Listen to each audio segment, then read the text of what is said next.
E a vida cristã é uma vida de tribulação. É uma vida de tribulação porque é uma vida de combate ao pecado. Quem não tem isso na mente e no coração, de uma vida de batalha, não pode vencer esse inimigo da noite.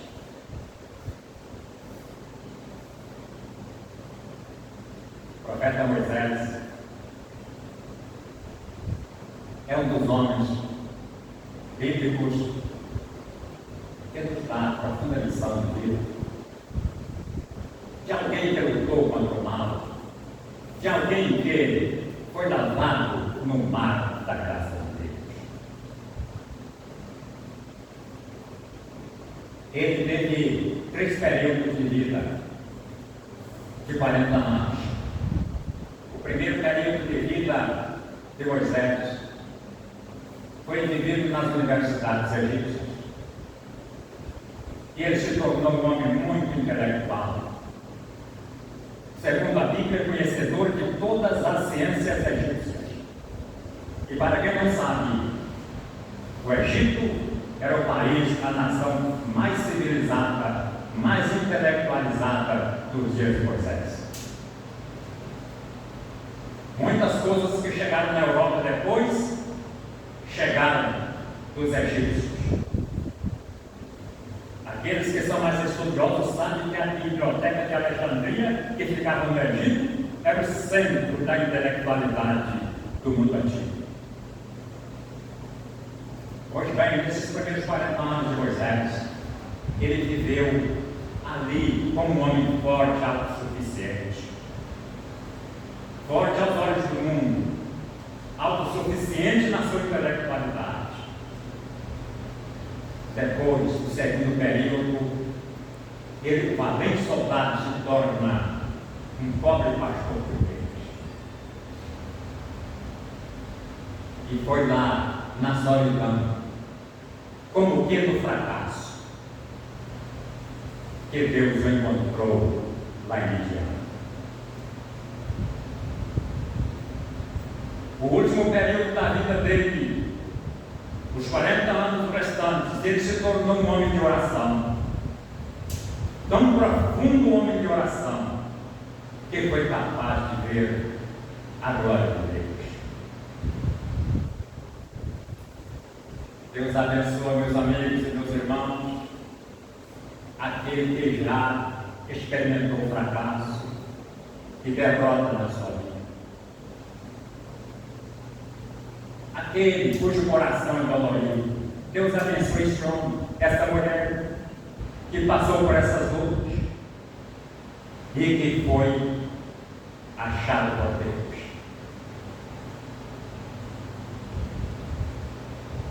Às vezes o homem é preciso ser abandonado pelos próprios homens, abandonado e desprezado pelas próprias famílias, pelos próprios amigos, viver longe dos grandes amigos que tinha antes, para Deus poder achá-lo e abençoá-lo e fortalecê-lo e fazê-lo vitorioso.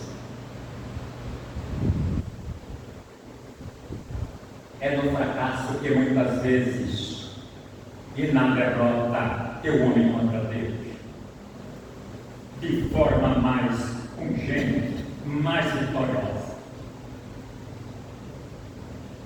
Às vezes Deus tira os nossos amigos, faz com que nós andemos sozinhos na solidão como Moisés, para que nós depositemos a nossa confiança e nossa dependência unicamente nele e não em homem algum. Quantas vezes ficamos dependendo dos homens? Quantas vezes ficamos olhando, se ele não estiver comigo, eu estou perdido? O servo de Deus tem que aprender, nesse desprezo, a depender e confiar completamente em Deus. O mar da graça, em segundo lugar, mostra a sustentação da obra de Deus. A obra de Deus tem que ser sustentada. O mar aqui está sobre 12 gotas.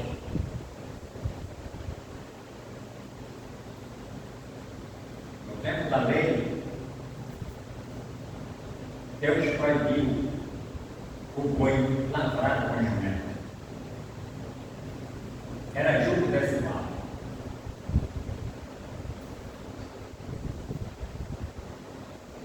E a razão porque o mar aqui está sobre 12 bois. Somente bois. Somente os bois sustentam o mar da graça de Deus. Deus tem um plano de salvação universal. E Ele inclui o homem nesse plano de ação.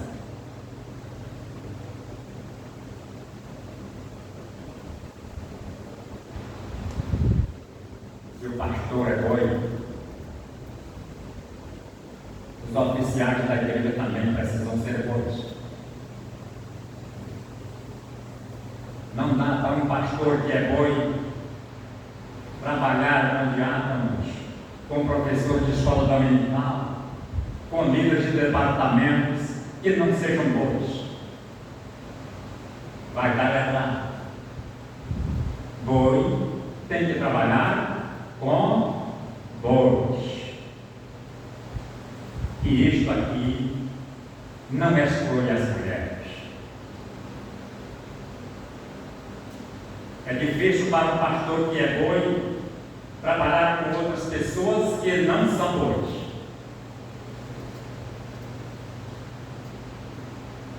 Vocês estão vendo que este mar não está sobre um boi, mas sobre 12 bois.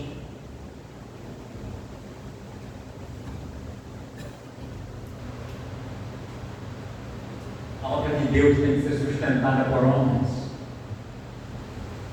mantida por homens, homens que Deus escolhe, homens com quem Deus tem um propósito profundo para sustentar a sua obra.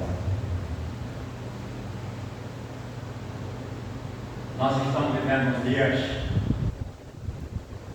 que as pessoas estão perdendo esta visão.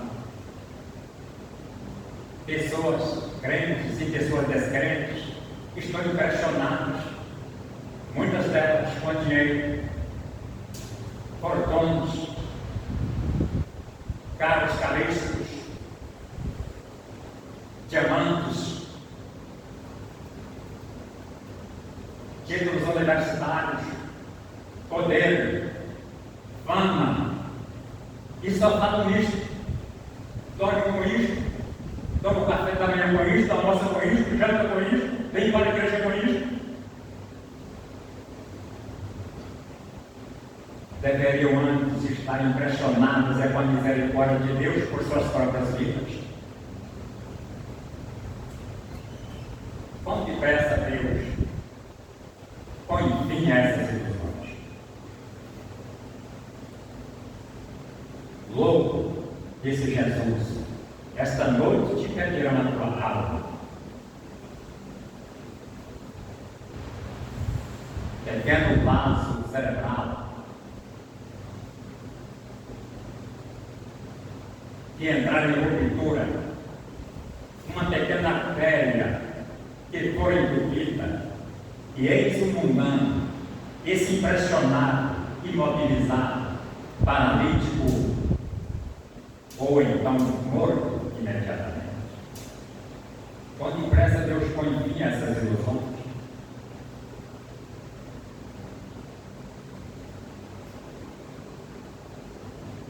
Jesus estava passando por um momento difícil em agonia na cruz.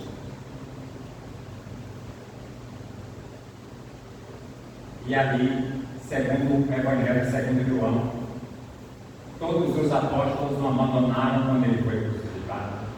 Só ficou um, João. E ele estava junto ao pé da cruz. A mãe dele também estava ali bem pertinho, Maria. E naquele momento difícil, Jesus disse para Maria, mulher, eis aí o teu filho. E disse para o discípulo, eis aí a tua mãe. E a partir daquele instante, ele a recebeu no seio da sua família. Jesus sabia a quem confiar na mãe dele. Ele conhecia o coração de João. Ele sabia que era um discípulo fiel. Ele sabia que era uma pessoa com quem ele podia contar naquele momento difícil. Não tinha outro, só tinha um, João.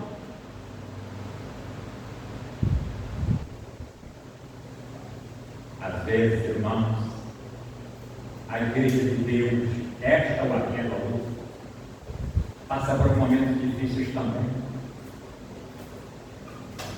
A obra de Deus passa por esfriamento. A obra de Deus passa por dificuldades espirituais.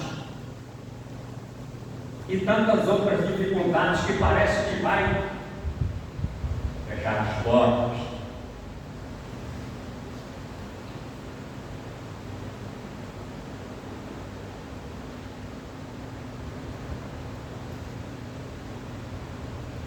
E Jesus fica procurando uma pessoa para ele colocar uma responsabilidade. E muitas vezes não encontra.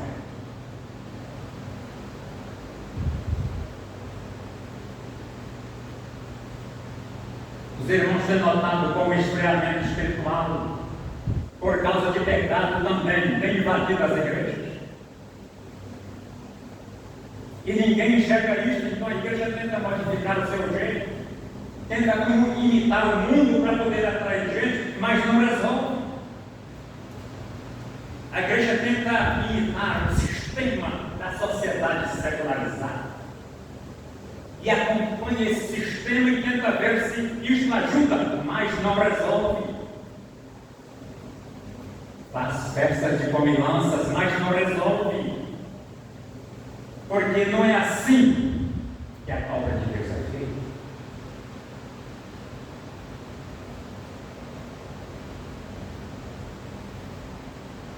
Meu irmão, minha irmã, neste momento difícil que a igreja passa, estou colocando a igreja local e a igreja brasileira. Dificuldade de apostasia, de esfriamento, de mundanismo, secularização. Jesus pode contar com você para lhe entregar uma responsabilidade. Será que, como pastor, Jesus pode contar com este aqui, este pobre servo dele, para poder dirigir uma igreja e não deixá-la que ela acompanhe tudo? Será que ele pode confiar nisso e jogar uma igreja sobre a responsabilidade deste pobre servo? Será que ele pode confiar neste cristão? Jesus pode confiar no irmão, na irmã, e lhe entregar uma responsabilidade como ele deu a João.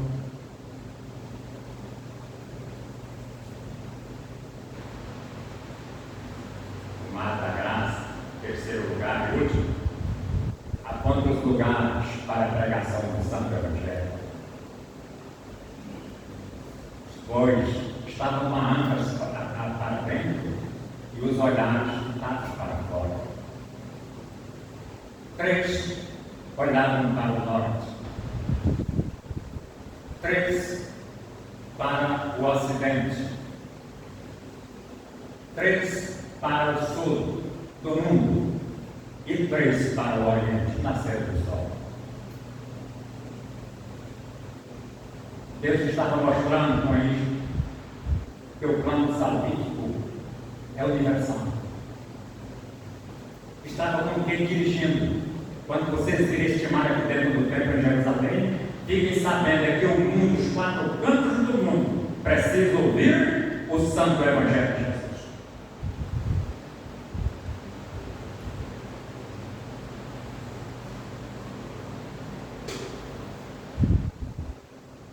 Quando o corpo morre, o médico atesta a morte do indivíduo quando há morte cerebral. Enquanto não houver morte cerebral, o médico não pode dizer que o paciente está morto. Só a morte do corpo quando houver morte cerebral, porque havendo morte cerebral, ela é irreversível, não pode voltar mais. Mesmo porque alguns médicos já confundiram, dando atestado de morte, embora o indivíduo não estava morto. A televisão mostra isso sempre. Mas há duas faces da morte: a morte do cérebro e a morte dos órgãos. O coração, os rins, o fígado morrem cerca de 1h30 a 2 horas após a morte cerebral. As células continuam vivas, se mexendo. Depois de 1h30, 2 horas, aí há a segunda morte, morte dos órgãos. É nessa fase que os órgãos são tirados para fazer transplante.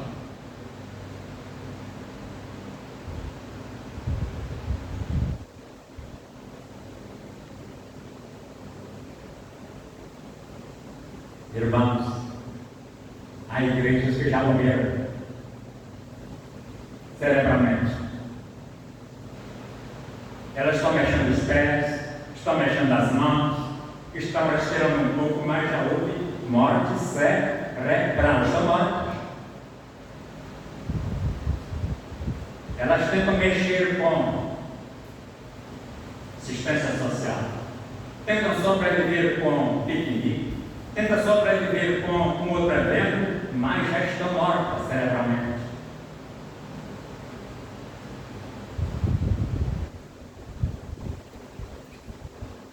Não estão mais focadas na obra de Deus. Não tem mais visão de Deus. Não tem mais comunhão com Deus. Fala, mas não tem comunhão.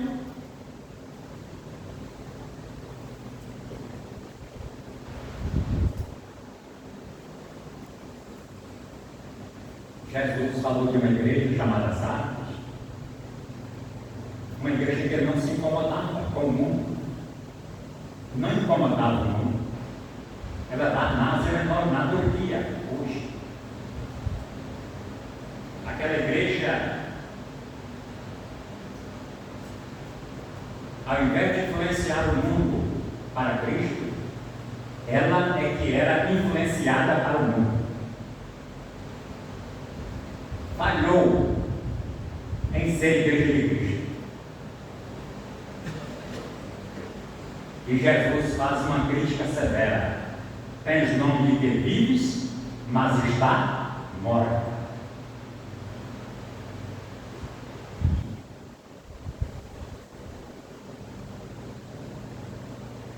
E aí, meus irmãos e amigos, não há segunda instância.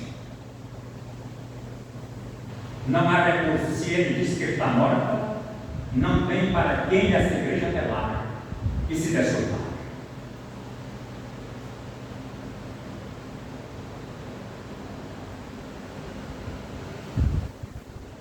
Mas ainda uma solução.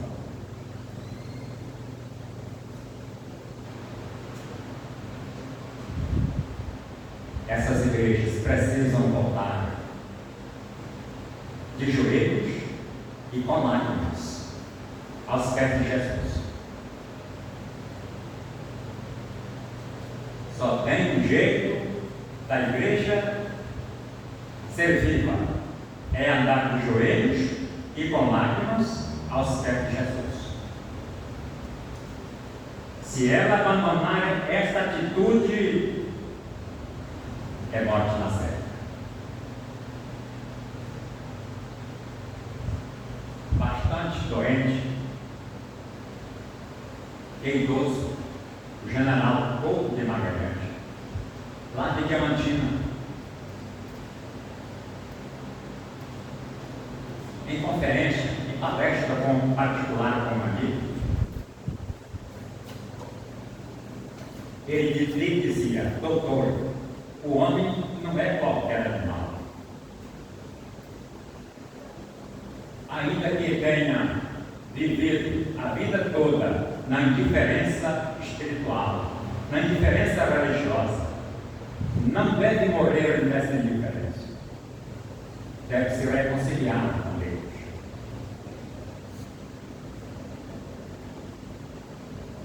Ele já estava no momento final de vida. E foi tocado por Deus para dizer isto para o médico que era seu amigo, que eu visitava. Há muita gente que quer deixar para ser crente na última hora. Vivem 30, 40, 50, 60, 70, até 80 anos nessa ilusão diferente com Deus.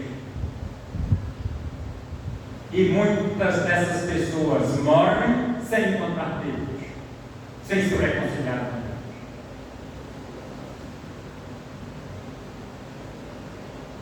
Esperando os outros momentos de vida.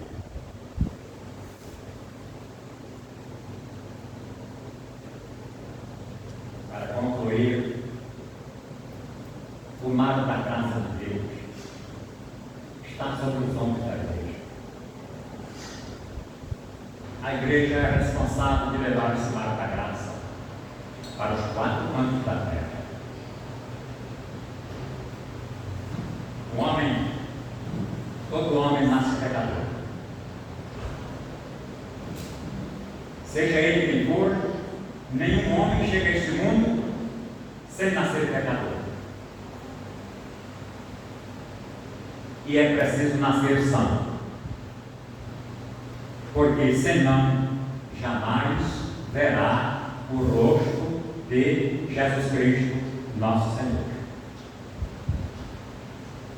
Só verá o rosto bendito e belo de Jesus, nosso Senhor, aquele que nascer santo, nascer do Espírito Santo. Você deseja ver o rosto de Jesus?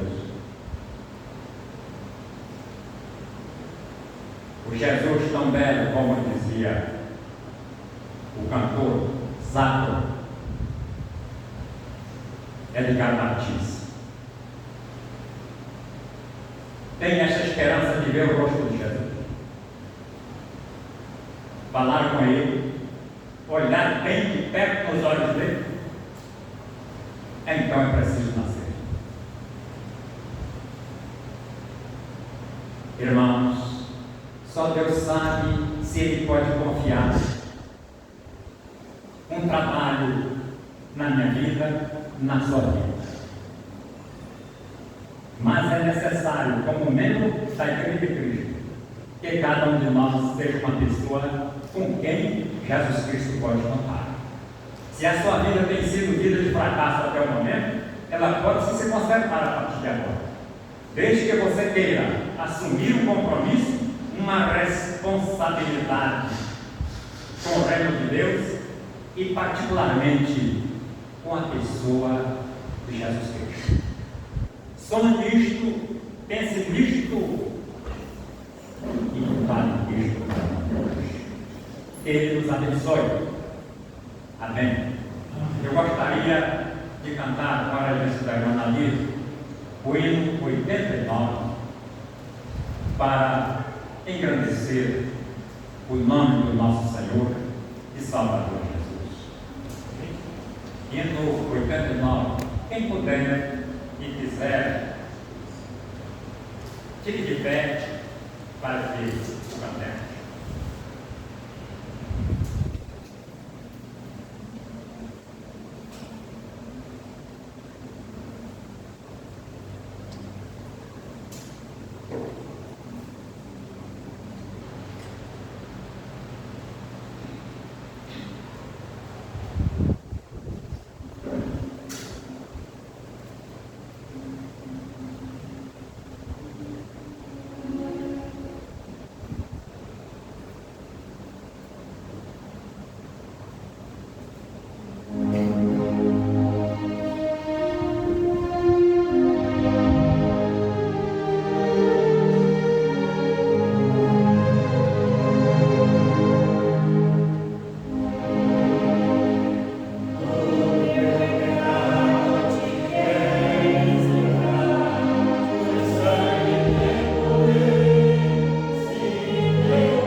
que queira maior esclarecimento, porventura, dessa mensagem que ouviu.